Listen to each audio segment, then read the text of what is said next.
नमस्कार, मी आचल चौधरी, हवी पाटील शाळेची विद्यार्थिनी. या महान प्रसंगी आपण सर्व एकत्र आलो आहोत. माझ्या स्वतःच्या शब्दात सांगायचे तर या प्रचंड जनसमुदायासमोर मला स्वच्छ भारत अभियानावर काहीतरी सांगायचे आहे.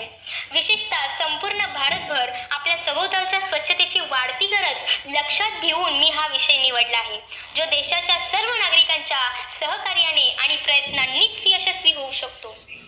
देश की आज़ादी के लिए जिसने सत्याग्रह चलाया, देश की आज़ादी के लिए जिसने सत्याग्रह चलाया, सत्य और अहिंसा से जिसने अंग्रेजों को भगाया, सत्य और अहिंसा से जिसने अंग्रेजों को भगाया.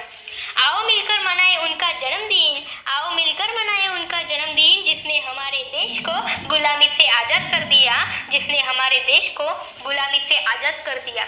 असे आपले भारताचे महान पुरुष महात्मा गांधी म्हणाले होते की स्वच्छता स्वातंत्र्यापेक्षा कितीतरी जास्त महत्त्वाची आहे.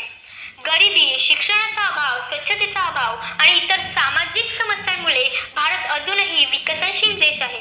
देशाच्या विकासात आणि प्रगतीत अडथळा आणणारी सर्व कारणे समाजातून नष्ट करण्याची गरज आहे. आणि मला वाटते की स्वच्छता मोहीम ही समाजातील सर्व वाईट गोष्टी दूर करण्यासाठी तसेच नागरिकांच्या वैयक्तिक वाढीबरोबरच देशाच्या विकासाला चालना देणारी सर्वोत्तम सुरुवात आहे. स्वच्छता मिशनच्या यशामुळेच भारतात मोठा बदल होऊ शकतो. हे भारतात राहणाऱ्या सर्व नागरिकांच्या अंतर्गत आणि बाह्य वाढ आणि विकासाशी निगडीत आहे, जे स्वच्छ, आनंदी आणि निरोगी नागरिक आणि विकसित राष्ट्राच्या निर्मितीमध्ये सहभागी होतात. या घोषणेच्या संपूर्णतेमध्ये प्रतिबिंबित होते. स्वच्छ भारत अभियान किंवा स्वच्छ भारत अभियानाची सुरुवात भारताचे पंतप्रधान नरेंद्र मोदी यांनी 2014 मध्ये महात्मा गांधी यांच्या 145व्या जयंती दिनी 2 ऑक्टोबर रोजी केली होती. महात्मा गांधींना भारतीय राज्यकर्त्यांच्या कमकुवतपणाची चांगलीच जाणीव होती. या देशाला स्वच्छ देश बनवण्याचे स्वप्न त्यांनी पाहिले होते आणि अनेक माध्यमातून त्यांनी ग्रामीण भागातील जनतेमध्ये ताणही आणला, पण लोकसहभागाच्या अपूर्णतेमुळे ते पूर्ण होऊ शकले नाही. स्वातंत्र्याच्या अनेक वर्षानंतरही आज आपण अस्वच्छ वातावरणात जगताना प्रत्येक क्षणी आपण आपला जीव धोक्यात घालत आहोत. आपल्या कुडूसचंच उदाहरण बघा ना. मी रोज शाळेत जात असताना मला जेव्हा रस्त्यांवरच्या ठिकठिकाणी असलेल्या कचऱ्याच्या ढिगाऱ्यांचा जेव्हा घाण वास येतो ना, तेव्हा भयंकर चीड येते. मनातल्या मनात प्रश्नांची सरबत्ती सुरू होते. अरे कधी सुधारणार माझं गाव, माझं राज्य, माझा देश? कधी जाईल या देशातील अस्वच्छता, इथली रोगराई? पण आपल्याकडे लोकांचं उलटच असतं. घर हे आपलं असतं आणि परिसर मात्र दुसऱ्यांचा असतो. या विचारांमुळेच मानवाने निसर्गाला प्रदूषित केले आहे. स्वच्छता ठेवणे हे फक्त सरकारचे काम नाही, तर भारतातल्या प्रत्येक नागरिकाची जबाबदारी आहे. म्हणूनच देशातल्या प्रत्येक नागरिकाला स्वच्छतेची आवड ही असलीच पाहिजे. कारण प्रत्येक नागरिकाला आपले जीवन जगण्यासाठी हवा, पाणी, स्वच्छ वातावरण हवे असते. स्वच्छतेमुळे कोणतेही आजार पसरत नाही आणि रोगराई नाहीशी होते.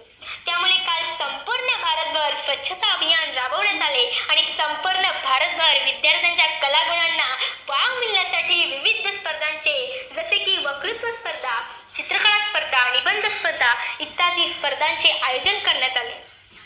खादी माझा अभिमान आहे, खादी माझा अभिमान आहे, करम माझी पूजा आहे, खरे माझे कर्म आहे आणि भारत माझे जीवन आहे, असे म्हणणारे आपले सर्वांचे राष्ट्रपिता महात्मा गांधी, ज्यांना आपण बापूजी असे म्हणतो, त्यांनी खऱ्या अर्थाने आपल्याला स्वच्छतेच्या मार्गावर आणले. आणि म्हणूनच आपण गांधी जयंती निमित्त 2 ऑक्टोबर स्वच्छता अभियान राबवतो. आणि हीच स्वच्छता अशीच पुढे कायम चालू ठेवावी अशी मी सर्वांना कळकळीची नम्र विनंती करते.